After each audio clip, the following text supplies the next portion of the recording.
Pecinta Safrial TV, kita ketemu lagi dalam pembahasan pembinaan majalah sekolah. Pembinaan majalah sekolah pada prinsipnya adalah bagaimana mempublikasikan sekolah sehingga masyarakat tahu apa yang jadi andalan sekolah, apa yang jadi kebanggaan sekolah, aktivitas apa saja yang dilakukan oleh sekolah. Sehingga mereka tertarik menitipkan anaknya di sekolah tersebut. Bahkan bagi orang tua yang sudah menitipkan anaknya, dia tahu apa saja yang dikerjakan oleh sekolah dan prestasi-prestasi apa saja yang dicapai oleh sekolah itu. Sebelum kita bicara lebih jauh, mari kita berserah diri pada Allah Subhanahu wa taala, Tuhan yang Maha Esa. Karena berkat rahmat dan karunia-Nya lah kita bisa terus berlanjut mengikuti perkuliahan ini bagi kalangan mahasiswa yang mengambil, dan saya juga punya kesempatan membuat konten untuk menuntun Anda. Salawat dan salam kita aturkan kepada Nabi besar Muhammad SAW. Allahumma salli ala Muhammad wa ala ali Muhammad. Assalamualaikum ya Rasulullah. Assalamualaikum ya Habibullah. Beliau orang yang gigih bagaimana membentuk manusia. Sebagai Rasul, menyempurnakan akhlak manusia, dan beliau juga punya kepribadian yang unik sekali. Punya sifat yang sidik, amanah, tabligh, fatona. Itu yang harus kita tiru.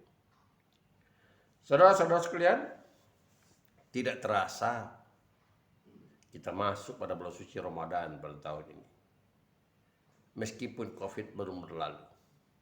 Mudah-mudahan kita dalam bulan suci Ramadan ini bisa beramal lebih baik dan kita bisa mohon ampun kepada Allah SWT.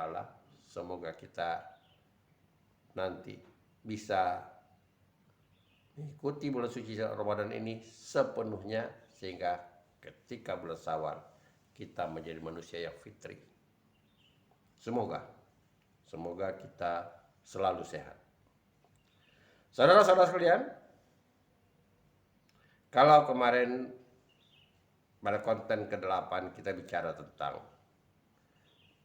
sarana dan prasarana pendukung dari sekolah. Mudah-mudahan dengan kita mengekspos sarana prasarana itu akan lebih baik di sekolah dan akan lebih dikenal oleh kalangan masyarakat sekolah, kepala sekolah, guru, dan siswa, dan dapat betul-betul dimanfaatkan sebagai sarana penunjang. Saudara-saudara sekalian, di sekolah ada kalanya ada kegiatan-kegiatan yang berkaitan sifatnya temporer, mendadak. Tapi ada yang kegiatannya yang sifatnya tertata, tapi berlangsungnya cukup lama. Misalnya setahun sekali. Kita bahas yang kedua dulu. Ini berkaitan dengan kegiatan yang selalu dilakukan dalam akhir tahun. Tahun ajaran yang saya maksudkan. Biasanya dilakukan oleh kelas 2 dan kelas 3 kegiatan OSIS bersama majelis guru. Yaitu berkaitan dengan perpisahan. Ya, mudah-mudahan perpisahan pada tahun ini dapat dilaksanakan semeriah mungkin. Tetapi perlu diketahui, setiap akhir tahun ajaran selalu media membuat catatan tentang perilaku anak. Dan ini bagus untuk diekspos. Ada kebiasaan-kebiasaan yang jelek, yang tidak pantas dibudayakan. Walaupun segelintir orang tua merelakannya karena puncak kegembiraan dari anaknya. Salah satu diantaranya misalnya mencoret-coret baju. Lalu berkeliling dengan kendaraan ramai-ramai hiruk pikuk, bahkan melanggar lalu lintas tanpa helm, dan mungkin tidak mungkin terjadi kecelakaan. Dan itu selalu terjadi seperti itu. Lalu yang disalahkan adalah sekolah.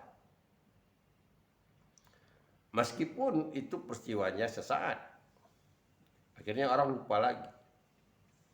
Tapi masyarakat sudah tahu, kalau ada rombongan siswa yang pulang dari sekolahnya lalu bajunya dicoret-coret, berarti ini pengumuman sudah keluar.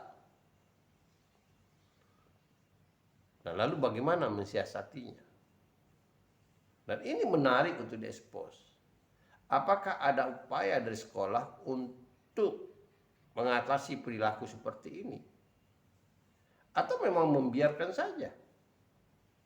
Saya yakin tidak ada kepala sekolah dan guru yang setuju dengan perilaku seperti itu. Karena itu juga akan merusak citra sekolah. Oleh karena itu kegiatan-kegiatan ini dimulai dari kegiatan perpisahan sampai pengumuman. Nah, ini layak untuk diekspos. Tentu dimulai dari bagaimana persiapannya. Siapa yang bertanggung jawab? Di kalangan siswa siapa saja yang terlibat? Di kalangan guru siapa saja yang terlibat? Banyak komentar-komentar yang bisa kita tanyakan pendapat-pendapat tentang persiapan itu. Mulai dari kepala sekolah sampai kepada siswa yang terlibat dalam menata acara perpisahan. Kenapa tidak? Meskipun kita tidak sampai pada acara hari hanya, tapi minimal persiapannya itu.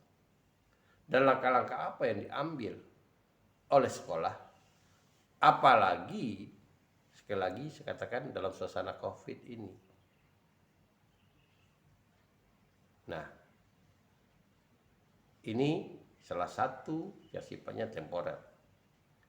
Bisa jadi ada sekolah-sekolah ya sudah karena kondisi COVID ini nggak memungkinkan untuk berkumpul, lalu pada tahun ini ditiadakan. Kenapa tidak? Nah, kegiatan temporer lainnya yang mendadak, misalnya ada kegiatan-kegiatan yang berkaitan dengan kewirausahaan, tata boga misalnya, atau keterampilan siswa. Ada hari-hari tertentu misalnya siswa sekolah itu membuat aktivitas masak-memasak. Jadi ada kegiatan ekstrakurikuler. Biasanya itu dilakukan setelah habis ujian semester. Jadi masa-masa sebelum rapor diterima, aktivitas itu diisi. Kita diisi. Ya, siswa tetap ke sekolah dan itu diisi. Dan ini menarik karena mendidik siswa untuk mengenal lebih jauh tentang tata boga yang ada di Nusantara ini. Dan bagaimana ia menguasai secara pengetahuan dan keterampilan berkaitan dengan tata boga. Bukan tidak mungkin kita menemukan kreativitas para siswa yang menciptakan masakan-masakan atau makanan-makanan alternatif yang kita sangka, yang kita kira selama ini tidak berguna. Mungkin sebagian kita yang tahu misalnya bagaimana di daerah lain akar kelapa bisa dijadikan kudapan atau santapan ringan. Bahkan kulit pisang. Kenapa tidak? Misalnya ada kreativitas tentang biji nangka atau biji cempedak yang diolah sedemikian rupa, atau biji durian. Karena mereka itu ada cat tepungnya. Nah, ini unik. Jadi temuan-temuan dari siswa berkaitan dengan makanan. Dan mungkin saja ada hal lain yang sifatnya percobaan-percobaan yang dilakukan oleh siswa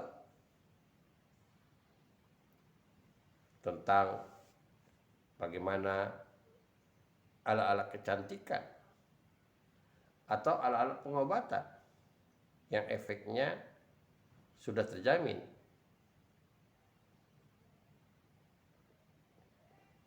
Saya beri contoh. Bukan tidak mungkin siswa menciptakan sampo lidah buaya. Meskipun di pasaran ada sampo lidah buaya, tapi ciptaan siswa. Sampo orang aring. Dan banyak lagi, mungkin ada kombinasi yang bisa diciptakan dari bumbu-bumbu masak. Misalnya bagaimana lidah buaya dicampur dengan damar atau kemiri. Diolah sedemikian rupa, lalu dipadu padankan. Jadi bisa diciptakan jadi minyak rambut misalnya. Jadi unsur jelinya ada di lidah buaya, dan unsur ketahanan juga ada di lidah buaya, unsur kesuburannya ada di kemiri. Dan bukan tidak mungkin juga ada pertemuan-temuan lain yang dilakukan oleh siswa. Biasanya ini siswa-siswa SMK selalu membuat eksperimen, dan mudah-mudahan Anda menjumpai hal itu. Ini yang saya katakan bahwa kegiatan sekolah tidak monoton apa yang ada, ya, apa yang sudah rutin, gitu. Tapi ada sifatan, kalau boleh saya gunakan istilah letupan-letupan prestasi, letupan-letupan yang bisa dibanggakan, seperti siswa Aceh yang bisa menemukan aliran listrik dari pohon kayu. Dan itu dihargai oleh LIPI dan bisa dipatenkan. Anda bayangkan dari sebuah pohon kayu tertentu, dia bisa mengalirkan listrik. Gitu. Dan pohon itu bisa ditanam di pekarangan. Kalau itu dieksploitasi, masyarakat tradisional yang jauh, di kampung, di hutan, mungkin saja untuk penerangan dia bisa menggunakan. Dengan menanam pohon kayu itu untuk mengalirkan listrik minimal kebutuhan rumah tangga. Saudara sekalian, begitu juga dengan aktivitas-aktivitas yang berkaitan dengan pertanian, misalnya hidroponik, itu sudah kita lihat beberapa sekolah juga mengembangkan hidroponik. Dan gerakan-gerakan ekonomi yang dilatihkan kepada siswa. Nah, kenapa persoalan kita di negara kita ini, pendidikan kita belum berhasil menciptakan siswa atau manusia yang mandiri, masih menciptakan siswa sampai ketika mahasiswa yang punya ketergantungan. Ketergantungan apa?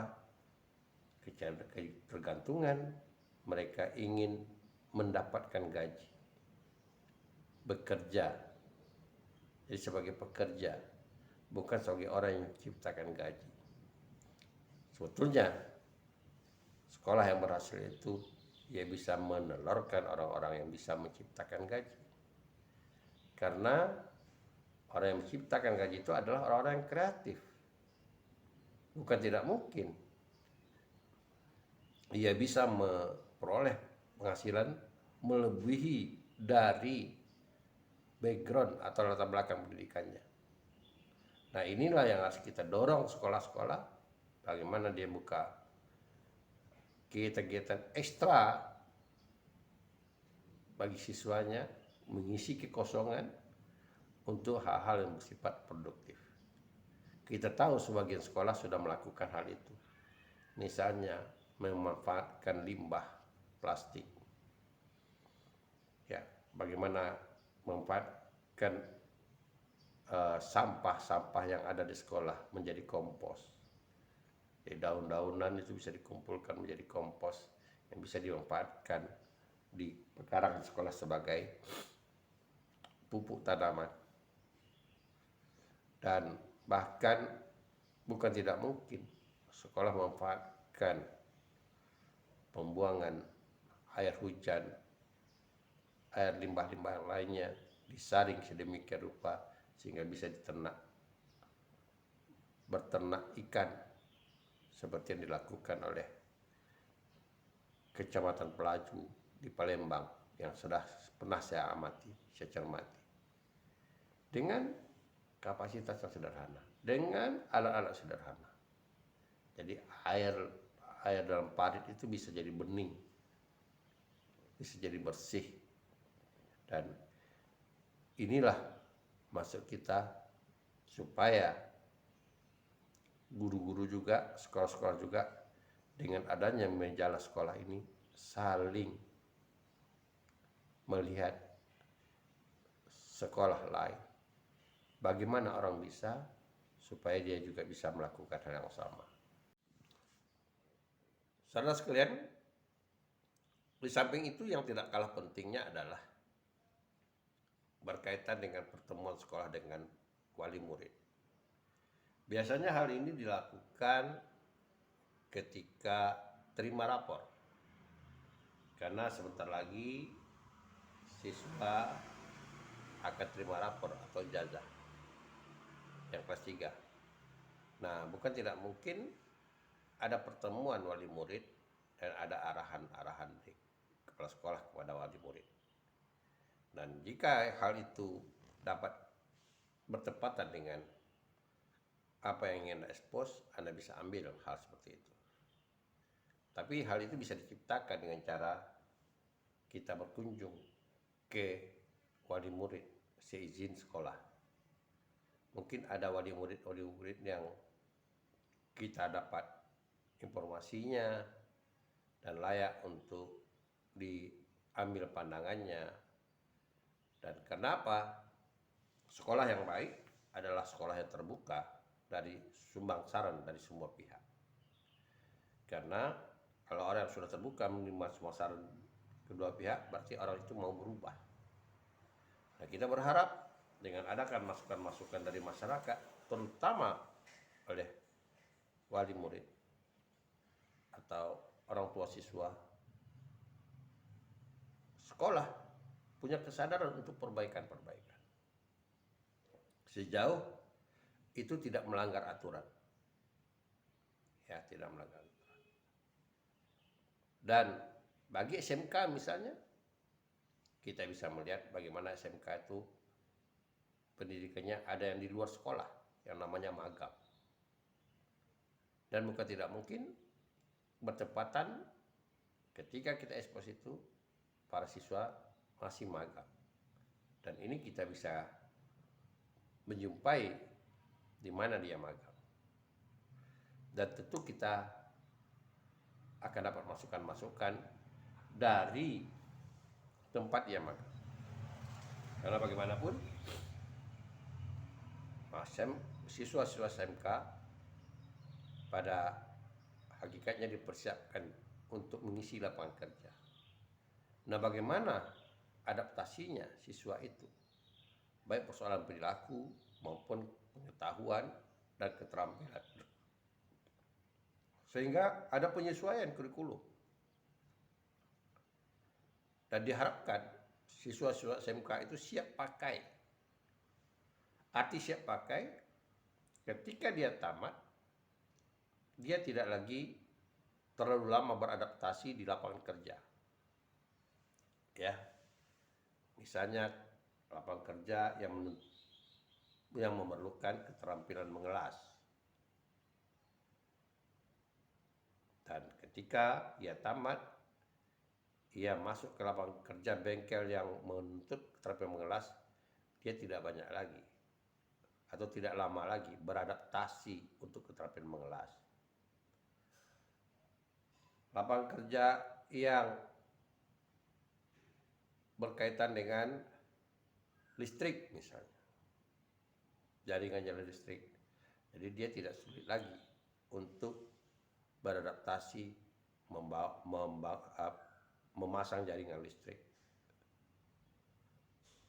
Begitu juga misalnya tata boga, tata busana, ketika dia kerja di penjahit atau tata boga yang bekerja di hotel, ya membantu, jadi dia tidak sulit lagi.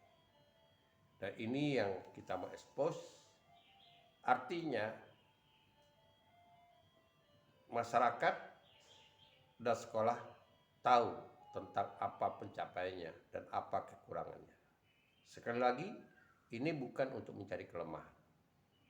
Yang perlu dipahami di sekolah-sekolah bukan untuk mencari kelemahan, tapi setelah kita expose untuk dijadikan masukan perbaikan-perbaikan. Semoga komunikasi yang baik, informasi yang baik dapat menyempurnakan pendidikan kita. Selamat bekerja.